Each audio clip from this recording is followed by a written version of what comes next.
Good evening, RGT, and Happy New Year to everybody. Welcome to Monday Night Racing with the Nopinz Super Series 2021, now in 2022. So tonight I am joined by one of my teammates, Tim Burden, who is a fellow Race 3R rider, very strong B category rider, and recently has just completed a fantastic achievement. Good evening, Tim. Good evening, Mosey. Good to be here. Yeah, good to have you here. So just before we get started in a few minutes' time, or 3 minutes before the race starts, just tell us what you've just achieved just over the Christmas period.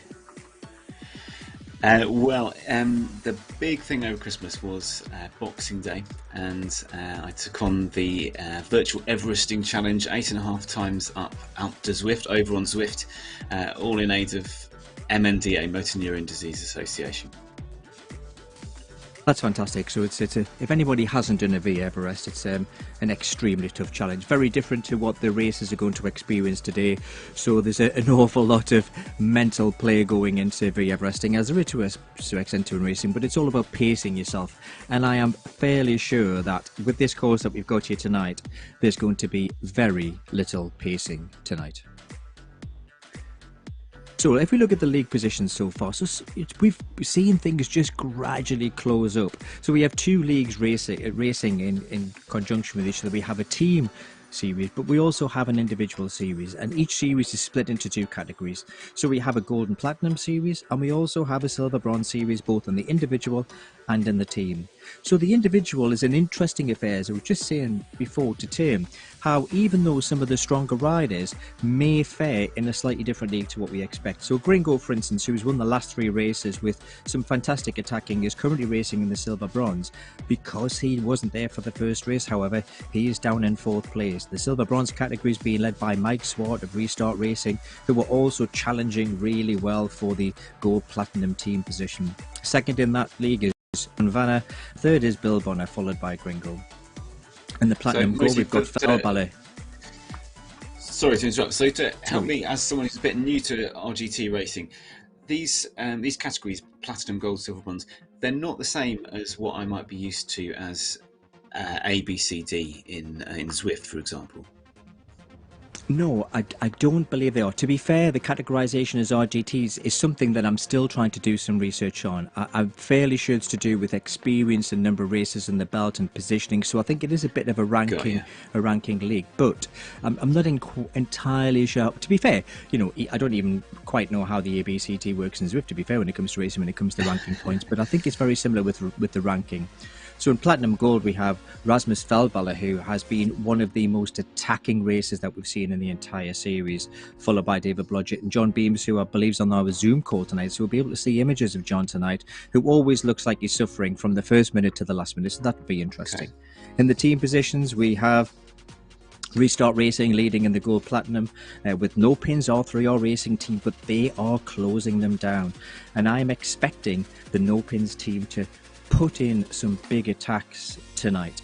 So we've got 20 seconds to go to wheels down. In the gold platinum, we've got Restart, Nopinz, ECKD.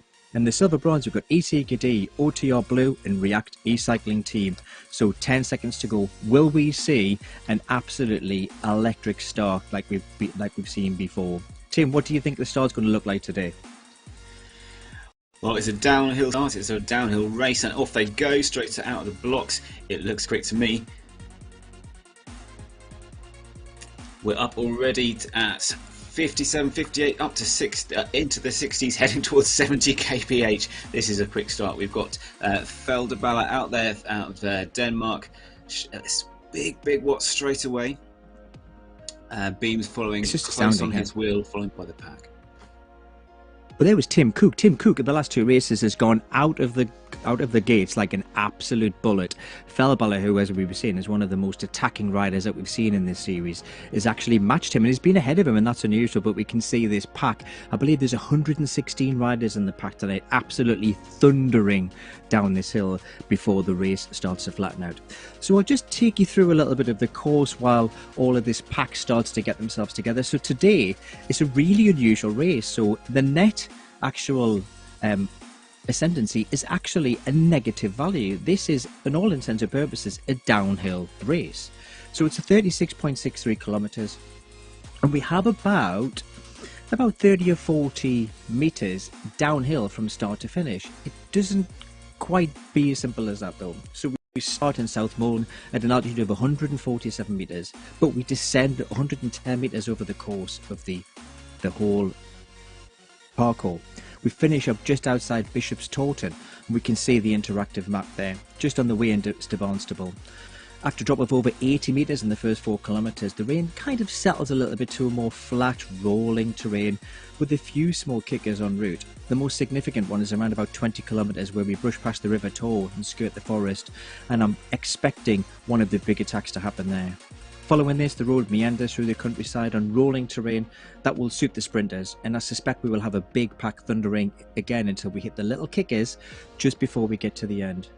So the last 2 kilometres we have 2 small kickers spaced by about 1 kilometre, and if the pack is still together, I am absolutely certain that we will see 1 or 2 riders heading off the front to create some attacks. And there we can see John Beams, who's one of the attacking riders off the front there. So what do you think about these attacks in this race today, Tim? Well, it's hard to see where there's going to be a point for a major shake-up, but it's with a downhill race, it's going to be interesting. It's going to be all about the power, isn't it? Moti, get me up to speed with how this pack has worked together so far over this series. You've mentioned some of the strong riders already.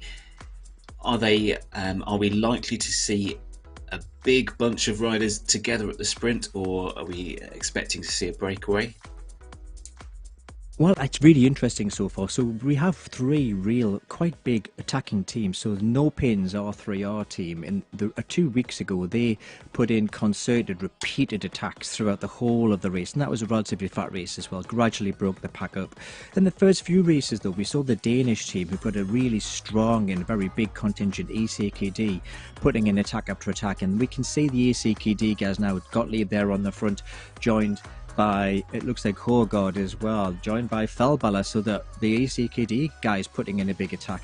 But what's really interesting is the team that's currently leading the Gold and Platinum League is the Restart Racing team. Now, they haven't been one of the more aggressive attacking teams.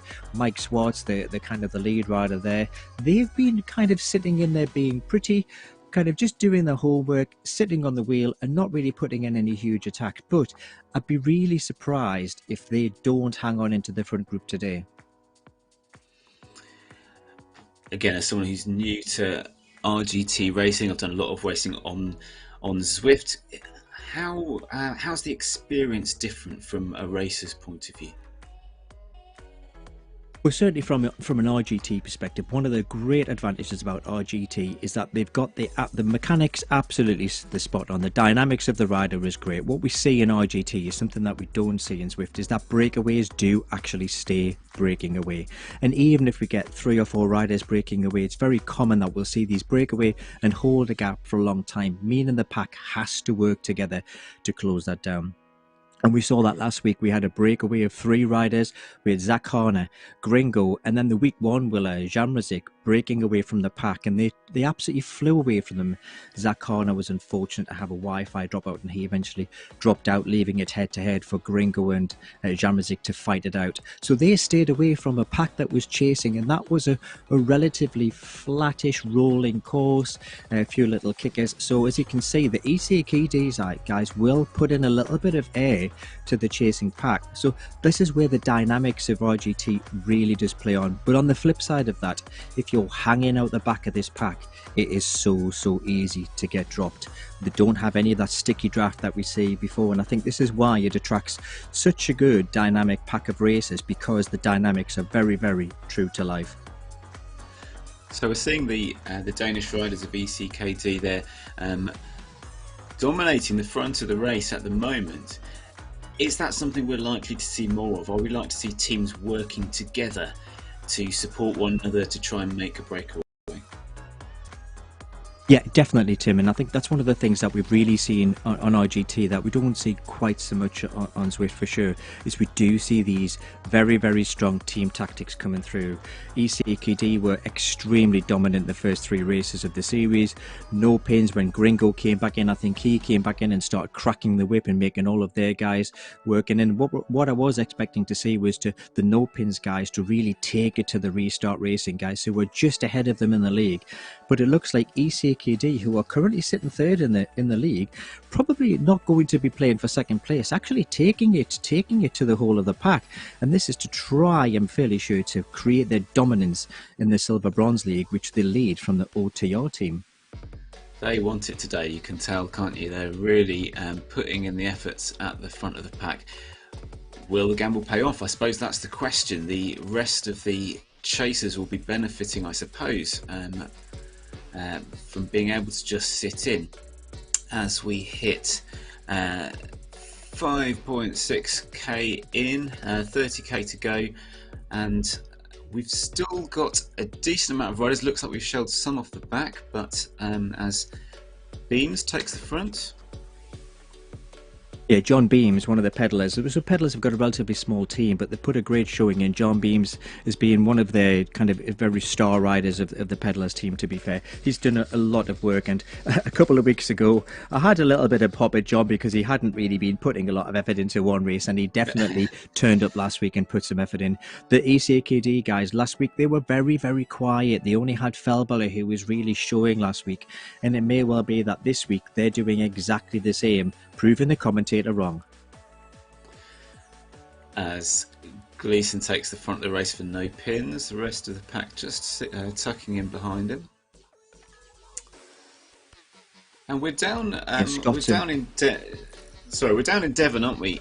In the course, heading towards Barnstaple. And again, if people are watching who are new to RGT, this is one of the features that's unique about the platform, isn't it? Where users can create a course to race on based on real life roads. Absolutely, and that's one of those great features of RGT called the Magic Roads. So essentially you can take any GPX file, as clean, it has to be relatively clean, submit it to the RGT platform, and they will recreate the exact feel of that roads. What we won't get is the same vista, but RGT will create an artificial version of that, but all the hills are real, all the turns are real, it's the roads that you actually ride, or exactly the same feel as what you'll get in real life, apart from the potholes and the rainy weather and the wind blowing you into the trees. So that's great, isn't it? If you're wanting, for example, you've got a big event that you're training for, to actually be able to train on a virtual recreation of it in your living room, in your garage, in your shed. Absolutely, and I think the RGT is turning out to be a very strong platform for TT riders, because they can actually get to know the road, obviously in partnership with some of the online tools such as the Best Bike Split, for instance. They can actually ride the roads for real, mindless the elements, and really get a feel of where they're going to put the power down, where they're going to ease off a little bit. And I think that's really having a growing community in the TT world. I believe you enjoy a bit of a TT now, Tim, as well, don't you? Just been getting into it in the last 6 months. Yeah, I had a bit of a go at the end of the season last year. Caught the TT bug though. Absolutely loved it. So this year, I'm gonna have a bit more of a go. As we just hit a bit of an incline here, we've got Wilkinson, Nopinz, R3R off the front there. This course does roll, doesn't it? They're going downhill at a nice minus 6% gradient, and then the rest of the pack just catching up with them again. Then, as they get towards 8.5-9 kilometre mark. Yeah, you're right. So if you look at the course profile down at the bottom of the screen there, when you look at it, it looks relatively flat. But as we're finding, if you look on the top right of the screen there, you can see the slope on currently in the green at minus zero point 0.2 or plus 0.5 now. But it will roll up and down, and we don't really have any significant hills until we get to about 20 kilometers. But what we can see at the moment is the EC Key Day guys and the Nopinz guys, as long with John Beam from Pedalers, trading punches on the front, trying to whittle this front pack down. And I think we can see that that front pack is smaller than it was, still sizable, but it certainly does seem to be shrinking. Feldbella off the front again with beams. And we can just see it again if we look at that profile at the bottom, very bottom right. I'm just spotting that little slice of reddish orange, I guess about 1k before the finish. That's going to be interesting, isn't it, when we'll see who's left and who's got the legs left for that kick right before the end, before they get into Barnstable. Absolutely, it's going to be a bit of a race of attrition, and we can even see in that top right and even on the bottom the profile, all those little white dots kind of represent all the riders on course. So we can see that those riders have already started to spread out. That front group started to break down a little bit, and I'm fairly sure that what we'll see this group just whittle down one by one as some riders drop up the back as they just can't sustain that pace. And it'd be interesting to see how many riders we actually take into that last little testy kicker that we're going to see at the end. Do we get a sense of how far back any other riders are? Again, this is a new platform to me. I'm just trying to get my bearings with it, really. We can see in the rider list there, we can see the distance between the riders. Okay, so we're looking back now. We've got Moti, talk me through what I'm looking at here. Yeah, so the main difference from some of the platforms is that RGT kind of represents the distances in actual distances in meters or kilometers, and that kind of gives you an idea of the distance to the next rider rather than trying to guess the time based on the current speed, because as we know, as we're kind of seeing in the race today, that speed changes dramatically depending on the terrain that you are on. So we will see on the left hand side a combination of the rider's name, where they are in the position, what their current power output is in watts per kilogram, and where they are in relation to all of the other riders on the road. So currently we're focusing on Klaus Vanner, who's the brother of Jan. So he's obviously there to support his brother in his quest to move up the table and see whether he can chase down a win. And all of the riders with a relative distance to him. And I actually find that it's quite accurate. So what we tend to find in RGT, when you start getting that distance up to about 200 meters, that's a fairly sizable difference, and that's extremely difficult to close down. Sure. And so it looks to me, from a starting pack of, what did you say, something like 160? We've got a group here, right. 116.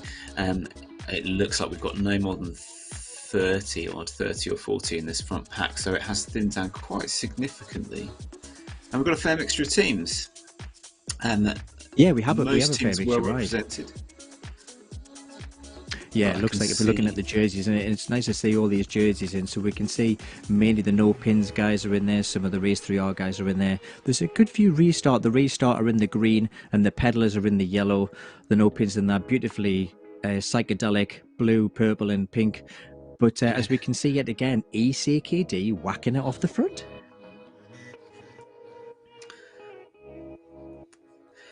So at this point, we can't see a pack behind us. We're imagining that these guys have got away, and we can see the little on the profile with the white pins. It looks like there is a substantial gap to the group behind. We're not expecting them to catch, are we? It would be very surprising, based on the races that we've seen so far, based on the dynamics of RGT. It'd be very, very unusual for a smaller pack to be able to catch this pack that are thundering away at the moment. So I think what we have seen, though, is these smaller packs have really made their racing very, very competitive. We've seen even the small packs, 3 or 4 races, really racing very hard, all putting in the red numbers. So I doubt they won't close. We know they're not going to close. This course is just too fast and flat. But they will certainly not be giving up on their race, I can guarantee that. as Beams takes the lead again, and we can see him live there in his pain cave, suffering away, along with Liam Bard, Scott Gleeson, Chris Smart, Daniel Neugebauer, and Tom Gates. Liam there with the real life Nopinz kit, wearing it with pride, and Chris, I think. Yeah, Chris is as well, and what I love to see is Liam's got his mood lighting on again today for the ladies. I'm surprised he didn't change the bulb to a bit more of a flattering purple or pink, but he likes a bit of the mood lighting, does Liam? So sorry, Tim, and I've had an answer on Facebook on the ranking, so thank you very much, Lorenzo, for that. So essentially you score points for the ranking, whether it's platinum or gold, only in ranked races. And depending if you beat a higher ranked races or if you lose points when you're beating by lower ranked races, this is very similar kind of ranking, and that will move you up or down the ranking to silver and gold. So thank you very much for that, Lorenzo. That's really useful for me to know, so I now know. So therefore, the likes of Gringo, who's currently racing in silver bronze, racing in this ranked race, will no doubt be working his way up to platinum gold, unless he wants to be one of the sandbaggers, as we know we've all experienced on any virtual racing platform. That does make a lot of sense, and that sounds sensible in a way, doesn't it? Because it's about the how the races are in relation to one another. Absolutely, yeah, absolutely, and it's great. It's really good. One of the things that we've seen, Christoph, yet again, some fantastic support for the pedalers. You giving John Beams a great shout, and there's Jürgen as well. So pedalers have got a great virtual. Get yourself off these virtual platforms on this Facebook and get yourself on this RGT. You guys, John Beams needs this support from you guys to pull up some good points for you. So little gap here with Scott Gleeson on the front. Looks to have put in a little attack. He's got a big pack chasing him down. They'll catch him, won't they? Yeah, I've got no doubt at all that the pack will catch him. And this is what we saw a couple of weeks ago, where the individual riders will just put in a bit of an attack. And what we'll no doubt see is that the racers who are in second, third position will not be Nopinz guys. We can see the likes of Hulsman, Routledge, Hart, Gakes, Greenhauger, all kind of on the front of the pack trying to chase down to try and kind of see whether they can just break this pack down a little bit, make these guys work hard, to see whether they can just get them a bit more tired out for that painful kicking that we are going to see. And we're starting to see a little bit of recovery, a little bit of response from the pack now on that uphill. But clearly Scott Gleeson feeling confident to be testing the rest of the pack to see how comfortable they're feeling. I noticed the avatars there dipping into the super tuck position, so a similar thing to what I might have experienced on Zwift before, that you could just get a little bit of a breather on those downhill moments, I'm guessing. Absolutely. One of the things that we've definitely seen in RGT, which is very good to see, is that we're seeing an awful lot of downhill attacking. This is something that we don't often see on Zwift, but on RGT, there's a number of racers actually taking advantage of these race dynamics and putting in downhill attacks. And on a good few occasions, we've seen good gaps opened as other riders are trying to get some recovery, some of the stronger riders putting in a further attack. The other thing we might have spotted there before as well is that RGT will actually make you brake. So it will not let you fly around a corner at 100 kilometers an hour and kind of hang on for dear life. When you see the power numbers in the top left-hand corner of the screen go red, that tells us that RGT is forcing you to brake, or in this case, smashing you up there into high power numbers. So that will slow you down. So just like in real life, it will slow you down into sharper corners, and you have to put the power down to power out round the corner again, which is, again, a little bit more realistic. Scott's still holding this gap. He is. So a gap of 30 to 40 meters now, and he's putting out 4.9 watts per kilo. But Mard of Sweden pedalers looking strong, followed by Felderballer. That gap is increasing though. It's up to getting on for 55-60 meters now. good. This is a good little effort by Scott Gleeson. So Scott, we know Scott's a strong rider, and I think the pack are actually starting to take this attack a little bit more seriously now. Hendrik Mard, who's been very supportive of John Beans and the Pedalers team for this series, unfortunately he had a technical last week, and so struggled to make the race. Mike Swart, who's currently leading the silver bronze, will always be there. Mike's been doing some great attacking, but he's also been doing some very sensible, smart racing, sitting in when he wants to, with the restart team not having the biggest team in the pack. So he's raced very smartly there. But Scott, looks like the pack are just starting to reel him back in. So who's next? Yeah, he's still putting out some big watts there, 4.5 to 5 watts per kilo, but that gap is coming down. He's still got a long way to go, of course, as well, another 20k. So you wonder at what point he's going to cut his losses and think, yeah, I'll go and get a little bit more rest and let someone else have a go. But still digging in, testing that pack, seeing what they can do as Beams puts down the big watts, over 6 watts per kilo, to try and close that gap down. So one of the good things about this platform in particular is when we actually look at the riders, we can see the rider's avatar. They can pick the kit, they can pick the outfit, they can pick the bikes, and we can see the name. But one of the things that's unique to this platform is if we look under the name, we can see a coloured bar. Now that coloured bar gives us an indication about how hard that rider is actually working. And if you don't understand the watt per kilogram metric, which sometimes can be a little bit confusing, the colour of the bars is a much easier way to be able to determine how hard riders are racing. So if we kind of look at the very beginning, so riders that are in the grey or the blue are taking it relatively easy. Riders that are in the green are working a bit harder. Yellow is what we call threshold, which is starting to work a bit harder. And red, the only word you can use for red is pain, really. And can the other riders see that? So if I'm racing in RGT, can I see that someone in front of me has just gone into the red and is putting in a big effort so that I can respond straight away? Absolutely, yes. So this is visible to all of the riders in the race. Now, that's very much determined on whether you put in an accurate FTP. So the crafty, maybe not so honest riders might put in a very low FTP into the platform, and it looks like they're in the red all of the time. But these series where there are ranking points, they're very, very strict on a lot of things. So they're very strict on the rider's profile, so that they have an accurate FTP, they have an accurate weight, they have an accurate height, and so that's all registered. So we know that what we're seeing in these races today in the Nopinz Super Series are all legitimate figures, and that gives us it's great for us as viewers to be able to see how hard these riders are actually working.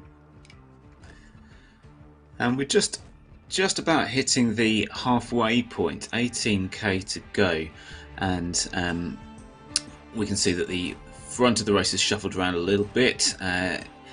Beams and SB, Stephen Briley, out there leading the way.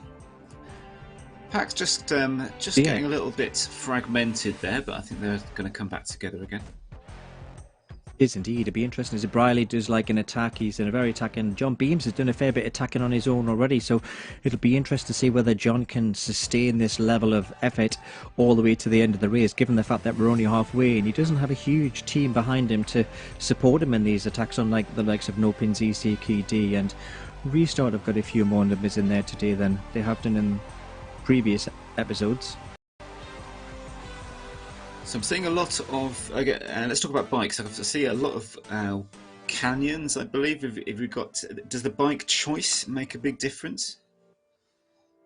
Now that's a really good question, Tim. To be absolutely honest, I don't know how accurate they've actually modelled the dynamics of the bike in these events, or whether all of the bikes are fair and equal. I really don't know the answer to that, to be fair. But some of them, look, I think there are a good few bikes in there. There are some Evo bikes in there. There's some Canyon bikes in there. And I think that range is gradually increasing. They all look fantastic. And Matt Lugger now looking for some camera time off the front. It's not very often we see Matt out the front. Gringo's obviously cracked the whip. Matt likes to sit in and kind of do a bit work quietly in the pack, but he's obviously not been allowed to do that today. But he's got a bike that beautifully matches his kit. He's looking strong, isn't he? And you just get the sense that Nopinz are going to take it in turns to play with the rest of the pack. So he's opened up a 20-meter gap. That was a big sustained effort at 6 or 7 watts per kilo. We'll see how long this one lasts. Well, 182 watts, 182 beats per minute, and his heart rate, Matt, look, there's no spring chicken anymore. That's definitely making him work. I'm not surprised that he hasn't been able to sustain it in the red for too long. Back into yellow, but still putting in a reasonable amount of effort. Who will be next to kind of hit the front and take it on? It looks like Nopinz R3R yet again are kind of taking it to the rest of the pack. Yep, and who is it that we've got this time going off? It's SB, Stephen Briley. Again, putting in the red numbers. They're just taking it in turns. 396 watts, 400 watts. And there goes the heart rate up into the high 160s. High 160s, that's fairly conservative for SB. He's obviously just putting in a couple of digs. He's obviously saving himself for the big one. SB, I'm fairly sure, will be very much having a domestic role today. SB is certainly not going to be finishing in the top 3 or 4, but he will be a rider that will be very aggressive with attacking when told to do so. He's more than happy to put an attack, even for the price of a dairy milk. Yeah, the pack seems to be holding at the moment. You just wonder how long is it going to be until people can, how long can they manage? As we see, Beams and Gottlieb put in an attack themselves. Now, big numbers from Beams. What's this one going to do? How are the pack going to respond? I'm impressed at John, certainly taking it to the pack today, certainly wanting to bring Pedalers certainly back into the forefront again. Pedalers as a team are down in 4th position in the Gold Platinum League at the moment. There's John in the top left. John he's got that constant look of, he actually looks quite calm there, John, despite his multiple attacks. And I've seen John look an awful lot more painful than that. So he seems to be just reining it in and quite comfortable there at the moment. So we're riding with Liam Bard there, and Liam looking focused, looking pretty comfortable on his camera view there. Liam's a fantastic. Liam can just grind out the watts for a long period of time. And last week or the week before, Liam managed to close down a reasonably sized gap from the front pack to himself with 2 or 3 riders. Managed to close it down back into the front pack again. So Liam will be holding relatively steady. He's not one of those riders that will smash it off the front. He will just sit in the pack and just grind away on those watts, trying to maintain the pace, maintain the intensity of the pack. And as we can see, that front pack is staying together quite well. Nobody seems to be dropping off at the moment. It is perhaps just 1 or 2 starting to lose connection with the rest of the group. They'll just be wanting this to hurry up, won't they, really? As I think we're just approaching another little gradient. It might just see the incline go up a little bit here. Absolutely, yeah. I think a lot of these races are kind of ruining the fact that we're just over halfway, really, in this race, and we can see it's been very aggressive and very intense. And there goes Gringo. So Gringo has waited until halfway through the race to put in his first meaningful attack. Is this going to be an attack that he wants to create a break, or is this just one of the Nopinz rolling breaks where he's trying just to whittle this field down, so when it comes to the last 10 kilometers or so, he can actually put in a meaningful attack? Don't know whether looks like he's easing off a bit there. I think they're just having a bit of fun, really, aren't they? You get the sense that if they want to really go for it, then you would see 2 or 3 of them go at the same time. I love it how you say they're just having a bit of fun as they're hitting the red zone for 30 seconds. It's definitely what I would call fun, being in that red zone for any length of time. So just under 14k to go, so yeah, that puts us about 2/3 of the way into the race. We're still overall heading downhill, aren't we? As Feldebala still going down the hill. That's why it's such an easy race, Tim. They're just going downhill. They're just kind of just cruising along there, enjoying the scenery, having a wee chat to each other. They're just rolling down the hill. Yeah, they'll probably stop for a coffee and a bit of cake at some point, won't they? I'm, I'm fairly sure they will. If we look at the top left-hand corner of the rider screen, we can see not only see the watts that they're holding, the RPM that they're holding, and their heart rate, but we can also see a nice historical profile of what power they've been putting out. It was interesting a couple of weeks ago. We saw some of the riders who were very, very spiky, and there was ups and downs all the way along. But Liam Bard had a surprisingly just a very flat graph, and that was just because he was just sustaining that same power all the time, keeping that pack ticking along at that same intensity. Whereas some of the riders, like the John Beams, I'm fairly sure John Beams will look like a Toblerone on acid. It's sensible riding, isn't it? When you know what you can sustain and you just stick at it. As we see Wilkinson this time again, Nopinz, and it was interesting there to see about 5 different riders all responding and going into the red to try and stay with him. He hasn't got away. They have come with him, but at what cost? How many matches will they have burned trying to stick with Wilson in that little break? Absolutely, it's how many matches these riders who are breaking away. How many matches are these guys burning as well? So these spikes in intensity. If you're working at an average pace, for instance, so if you work at an average power level, if you're working an average, for instance, of 4 watts per kilogram over a relatively long period of time, that's actually easier for you to sustain than going between 5 and 3, 5 and 3, 5 and 3. These spikes in power just absolutely drain the legs. So these constant attacks will be starting to hurt some of these riders very soon, I would think. I guess on a race like this, where you haven't got a significant climb, there aren't those obvious split points, for the teams that feel that they can win it, this is their only option, really, isn't it? Attack, attack, attack, and try and grind the rest of them down, try and shell as many from this pack as they possibly can. Absolutely, and we can just see one rider just disappearing out the back there, whether that's just that his legs have given in or whether he's had a power outage or a Wi-Fi drop or something. But you're absolutely right, they just try and grind these riders down, and because of the dynamics in RGT, you can ride off the front and put a good attack in, but you can also find that you can drop out of the back, and that's Gottlieb actually, ECKD, who's been one of the very attacking riders. So Gottlieb, either has he just blown himself out, has he burned too many matches, or has he had a technical? Knowing Gottlieb, I suspect he's probably had a technical at some point. Oh, that would be a shame. So frustrating when that happens. Oh, absolutely, yeah. I've just found out as well, so a very useful comment on social media, that all the bikes are equal. So what we are seeing is that there is no difference in the bikes other than the aesthetics. They all will perform in exactly the same aerodynamic way. So this is absolutely 100% down to the ability of the riders who are riding this race. Nothing to do with the equipment whatsoever. So it's for show only. Essentially just like my riding most of the time, to be fair. All about the watts and the tactics, and we're back here in 32nd, 33rd place with Bergqvist and Steiner. Steiner, yeah, his nickname Snickers. I'm fairly sure that Bergqvist, we want to take out of that for a little bit of energy as he's smashing it out the front there. Liam Bard taking the front, that must have been purely by accident, Liam. There's no way Liam would choose to go to the front and stay there for too long. That's to get a nosebleed and he's up that high in the pack. Oh, he's just tucked in again, very sensible, keeping his powder dry. These will be roads that Liam will know well in real life, I expect, with 10k to go.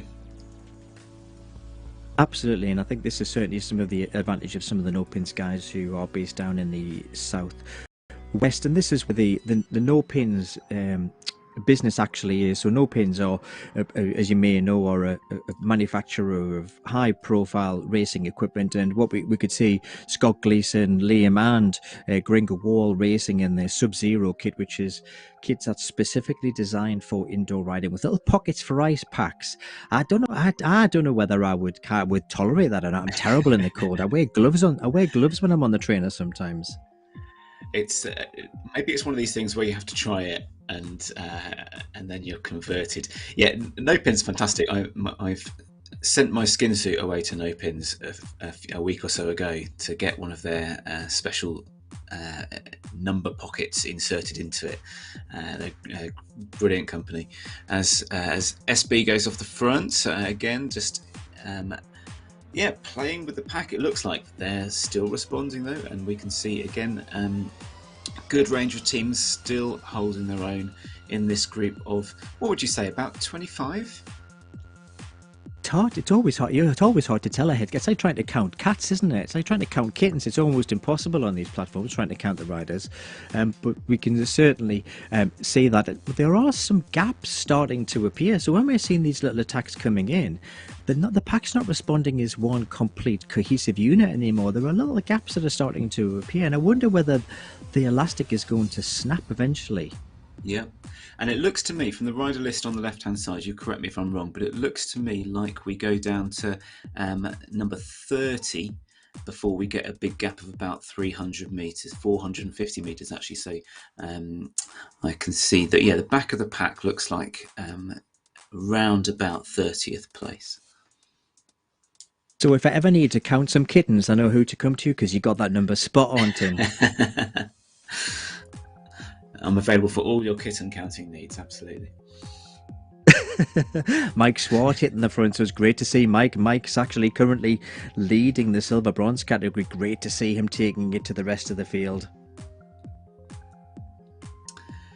With 8.5k to go, so it's going to start to hot up, isn't it? And none of these guys who've put the work in to get this far are going to want to get left behind. They're going to want to be there at the finish, in the mix when it comes down to that little kick up and then the big sprint to the line. We've got a few little kicks, haven't we? Again, just looking at the profile as Neil Turner goes off the front this time for actually, he's not off the front, he's in 31st place. I do beg his pardon. But yeah, a few little kicks up before we finish, before we get to that final one.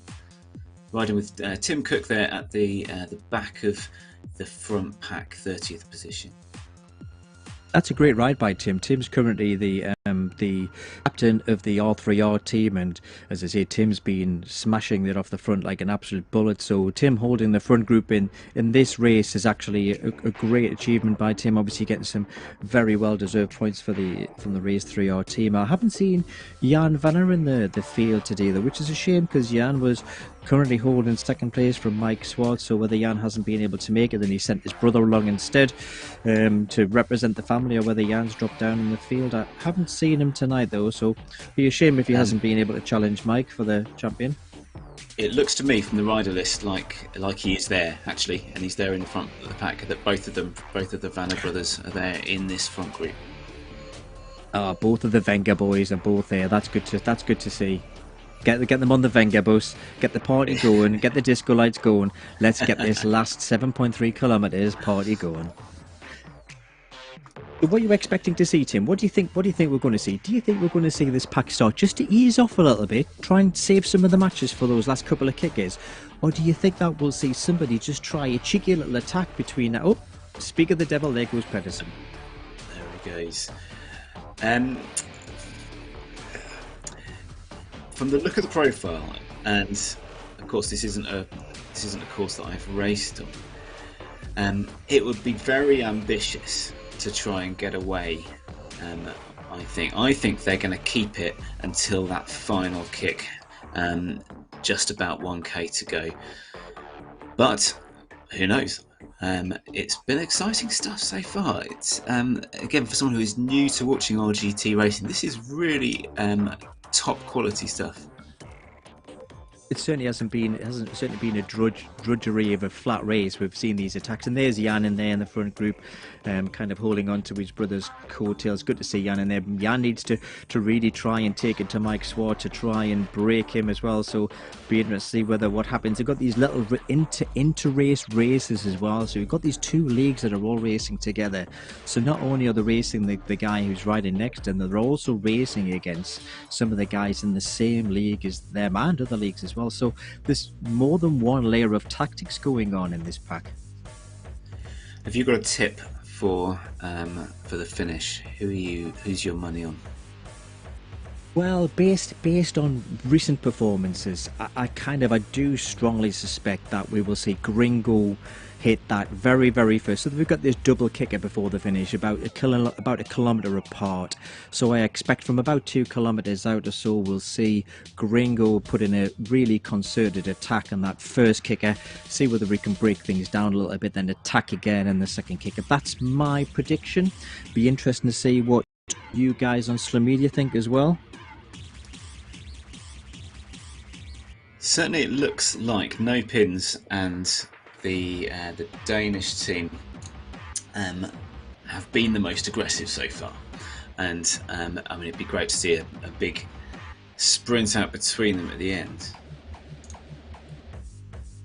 SB again off the front. Thanks very much, Christoph. Yes, great. Christoph has been the best supporter of pedalers in this series. He has certainly put in the most. He has certainly been the best social media supporter. And you're right, Christoph. It is good to see a few more those bright yellow pedalers jerseys in the pack, being able to support John. John just having a bit of a rest from some of the attacking, but looks like he wants to chase SB down.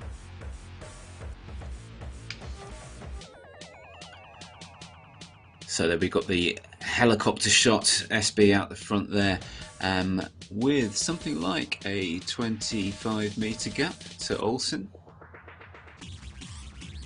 But still with another, another 5k to go. That no doubt be swallowed up, but it will make this pack work. We're certainly not kind of just rolling into these last couple of kickers, that's for sure.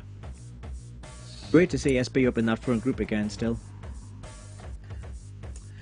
As we just come towards the first of these 3 final kickers, it looks to me, again from the profile, it looks to me like they get progressively harder. The first 2 maybe similar to one another, but so they're rolling down, and very shortly they're going to hit the bottom of it, and that I think is when we're going to start to see some big numbers.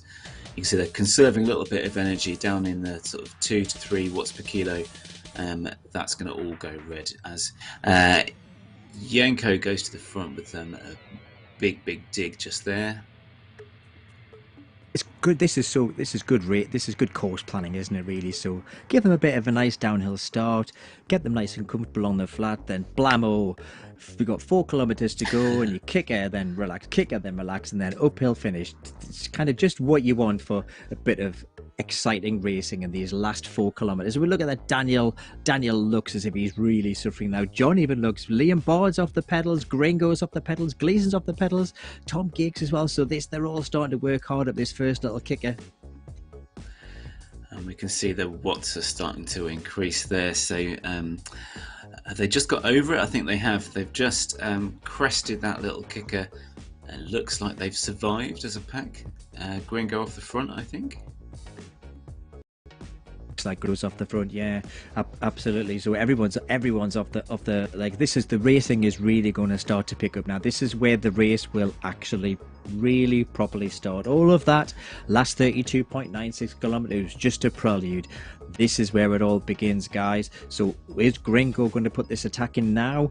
So we've got Jürgen Janssens on social media wanting pedalers to kind of to take it to him. Will they be able to keep up with Gringo, who's been absolutely dominant the last 3 weeks? So with 3k to go, this is where we could potentially see someone having a go, or a team having a go. And it's not going to be long till we hit that second kicker. They'll be trying to just recover off that first one. But there goes some big numbers again, as the pack looks like it is starting to fragment a little bit now. 3 riders off the front, the rest of the pack desperately trying to chase them down. This is getting good. It is, and they're being swallowed up again. Again, this attack and respond. It's just that constantly coming over the top. Mike Swart taking it, so Mike really wanting to stamp his dominance in the Silver Bronze League here. This is where you see how strong a group of riders this is, isn't it? Because, as you say, the attacks haven't really stopped throughout this race. There's just been one after the other, and that is hard work. Staying with a group where you're constantly having to respond and recover, that's credit to all of these guys. Oh, absolutely. This is one of those races where you maybe not one of the top riders. You may be just about to hang on to the front pack, and what you can hear yourself saying is, "Oh, come on, guys, just give me a bit of a break. Just 2 minutes, please. Please let me go into the blue for just 2 minutes." They just haven't let anybody do that today. No, no, not at all. As they get to the It's been second kick relentlessly already. attacking. The slope there now kicking up to 5.5% gradient. This is Up where to I 6%. was expecting. Look at all those, look at those on those Look red at those numbers red on the left hand numbers. side. Absolutely, absolutely astounding. So everybody knows what was expecting to happen. Is anybody putting in big enough red numbers to create that break? Looks like Gleeson Fellballer heading off the front now. This is where, if you're feeling confident, you know you can do some damage, isn't it? It's only a little opportunity, but for those who are just hanging on, just willing that final 1.7k to disappear, those are the ones who they're going to be trying to break for this final bit. 1.6k to go, 1 mile to go. This is going to be the moment, isn't it? Very, very soon, probably about 500 meters when we see some fireworks. Absolutely, this is where everybody's legs are feeling the same. This is where it comes down almost 100% to who wants it the most. This is where it's all in the head. These last 1.6k is who wants it the most. Everybody's feeling it now. Nobody's going to be fresh. They're all going to be suffering. It's who wants to take that extra bit of pain, who wants to put in that red for those extra few seconds to take this win. As Hart takes the front, and taking a bit of a gamble here, I would say, because the rest of them will be using that opportunity, that downhill, to just recover after that big kick. But this is the bottom of our final kicker. The gradient has moved up. We're on the 6.7, and there go the red numbers. Let's see what happens. So less than 800, almost 800 meters to go. This is definitely the run into the end. This is now uphill all the way to the finish. This is just who can stay in that red zone, who can actually hold that red zone the longest, who can kind of bluff their way out of it, who can just maintain this power all the way to the line. Gringo looks like he's ahead at the moment, but they're not letting him get away. This is where it's going to hurt, isn't it? Big time. And you can see already from the little profile in the top corner that they have spread out. Gringo's putting the look at the expression on his face from the camera shot there. You can tell he's going all in for this.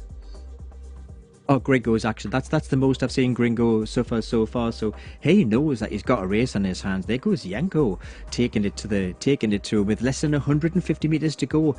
I can't call this, Tim. This is going to be absolutely neck and neck to the finish. Looks like Gringo's got it. Like he's. There he goes. Oh, he just got it from Yanko Fellballer in a great third position, Gleeson fourth. But I was not expecting Gringo to have such a tight finish as that. That was an absolutely awesome race by these front guys. They must absolutely be dying on their bikes today. And what a horrible finish for all of them. That's attack all the way through, and then that long drag up to the finish line. Superb. Oh, what a horrible finish. Absolutely hats off, chapeau to the course designer for this, because that would just be horrible for anybody on that finish, especially if you're in a group and you're just sprinting for even just 1 or 2 points. It's going to be awful. So full play to the lads. So just seeing some of the following riders roll over the line. So you've got Tim Cook there at 27th place. Really strong efforts all round from these guys. So do we have a sense of what that's done to any of the team standings, the individual leagues? I think we'll see all of these points coming out tomorrow, because obviously we've got such a lot of riders and such a lot of teams covering four essential series. So it'll take a little bit of time for them to crank through the numbers, and we should see those results updated tomorrow. So this is one of the really exciting things as well, is that we know what the positions on the road are, but we won't know how that affects the individual and the team results probably until tomorrow. So there'll be that little bit of suspense going on while the riders are having, you know, the last of the dairy milks over Christmas and the Christmas chocolates, sitting in front of the internet refresh to see where they are in the league. We'll get an idea with regards to the individuals. So Jan Vanna, Jan Vanna managed just to pit Mike Swart. Jan came in 5th, Mike in 10th position. Those are going to be absolutely vital points for Jan in the silver bronze category at the moment. But Feldballer comfortably going to be. Yeah, interesting to see the spread of watts per kilo. So Gringo there, no surprise, 4.65, finishing in first place. But all the way down to 20th place, we've got quite a spread, haven't we? So the guys who were putting in the attacks, you can see that it really did make a difference to their overall power. Whereas there were others who were clearly racing it smart, sitting in and leaving it until the end there. Absolutely, and the likes Tom Gakes, for instance, Tom Gakes, who had no teammates around him whatsoever, so Tom is the only draft representative. Tom was down in the under 4 watts per kilogram, so you know, Tom raced very smart, sat in the pack, as he said, kept his powder dry, kept his nose out of any trouble, just drafted along and managed to come away with a top 20 finish, which is excellent. Top 12 he was, in fact. So it's fantastic to see this spread of how these races are working on this course, but also it's very rarely, or not always, do we see the one who holds the highest watts per kilogram winning the race. Although we can see today that Gringo obviously put in a fair amount of effort there today to be top of the pile and also top of the watts per kilogram. But 4.65, that's no walk in the park, is it, Tim? It certainly isn't, and it just goes to show what an impressive ride it was, because he was he was putting in the attacks, he was testing out the rest of the team, as were his teammates. But credit to the rest of that front group. They lost maybe 1 or 2 riders after the initial split, but until that final kicker, they were all there. Absolutely, and we probably missed some of those riders just dropping off the back. But look, Terry Wilkinson there down in 20th position, finishing almost just over a minute behind the front group, and Terry was there putting in these really high intensity attacks through that race, and we saw him hit the front a few times, and obviously he was there to do that job, and just died off power over a period of time. But how quickly these packs can move away, and how quickly it can drop off the back if you haven't got anybody around you. So we're just watching some of the other riders still coming in across the line. So down in 50th position, some of the other results just coming in.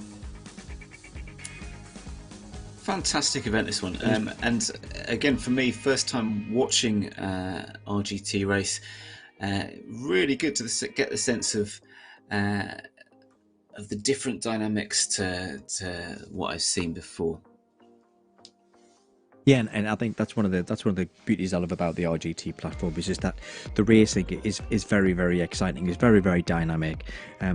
Gaps do occur. Gaps do get closed down. And if you've ever raced in the RGT platform, it's actually really quite nice. If you put an attack in, you actually do see a gap forward, and that really can help to bolster your confidence going into the rest of the race. But also, you cannot just sit in the back of the pack and expect the draft to pull you in. You have to continue to work. You have to put the effort in to be able to hold that pack, that you don't just get drawn along by the draft. You actually have to work, and that's one of the, once you've raced it, you can actually know what these guys are feeling and know that every single one of them is having to put in a fair amount of effort to be able to hold where they are.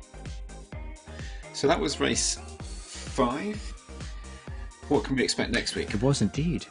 This is the last week next week, so this is week 6 next Okay. week, and this is essentially the finishing race, and it's actually definitely not an easy ride whatsoever. And what they're actually going to be doing, they're actually going to be going past the headquarters of the Nopinz company. So I'm fairly sure that the Nopinz guys will be waving from the window as the riders go past next week. And are we likely to have a hilly ride? Is it going to be a flat one again, or with other? What can we expect?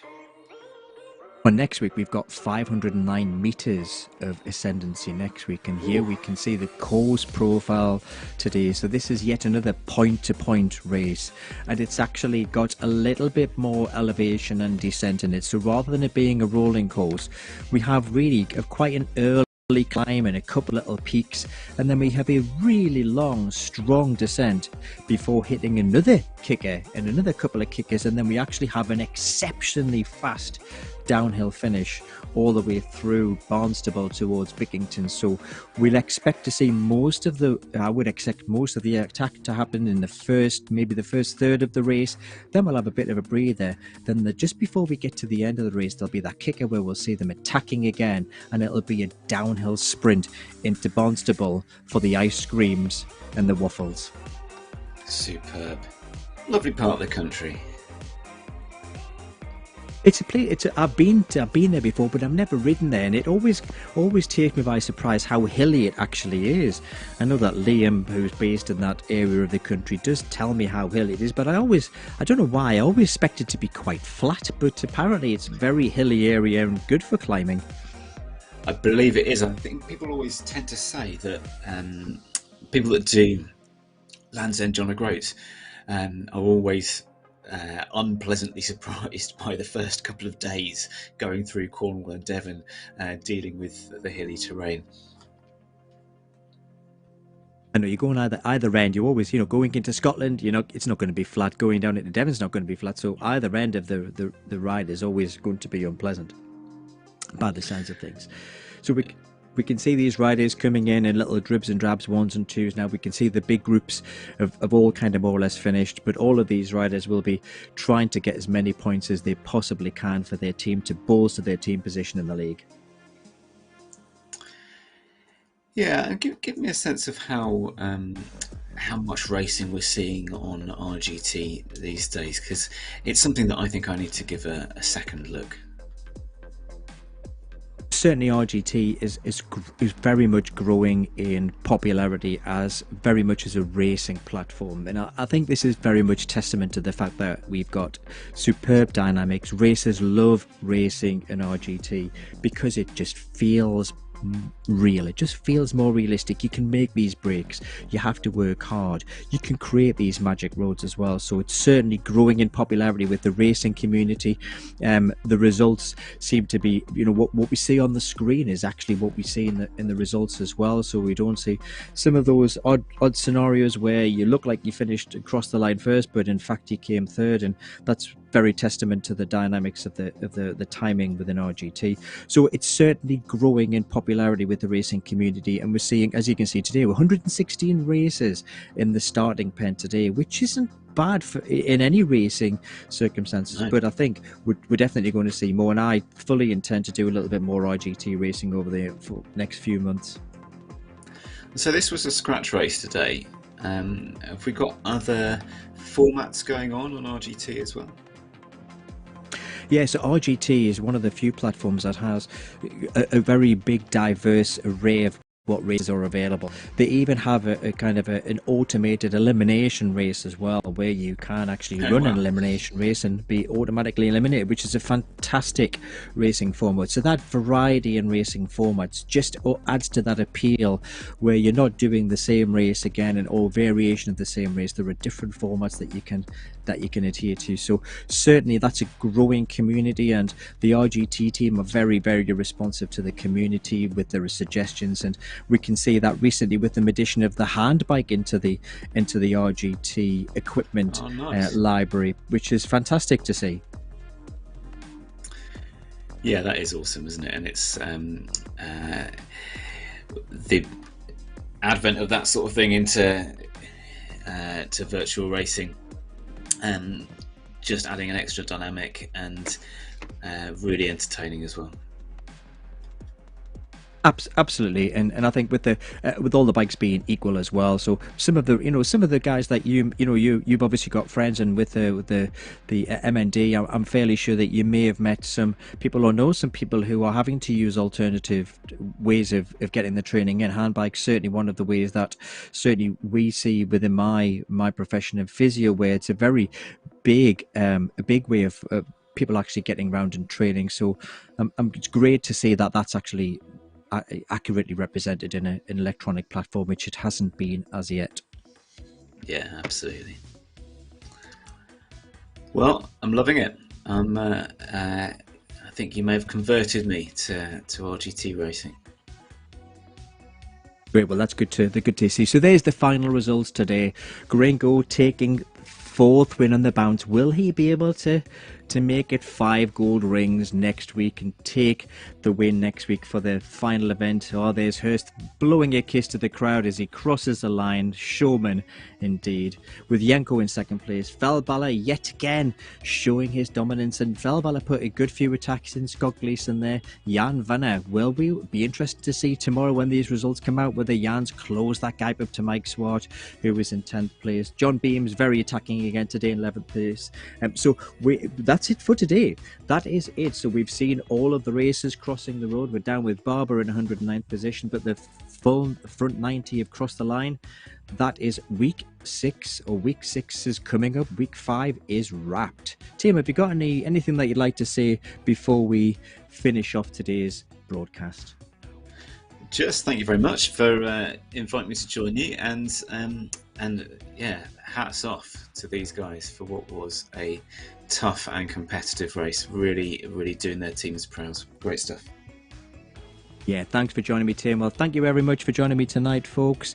I will love to see you all next week, 7 p.m, for the final event in the Nopinz Super Series. Get your popcorn in, get your crisps in, get your pop in, get those few beers that I'm sure you've got left from Christmas in, because next week is going to be absolutely fantastic racing. I can guarantee it.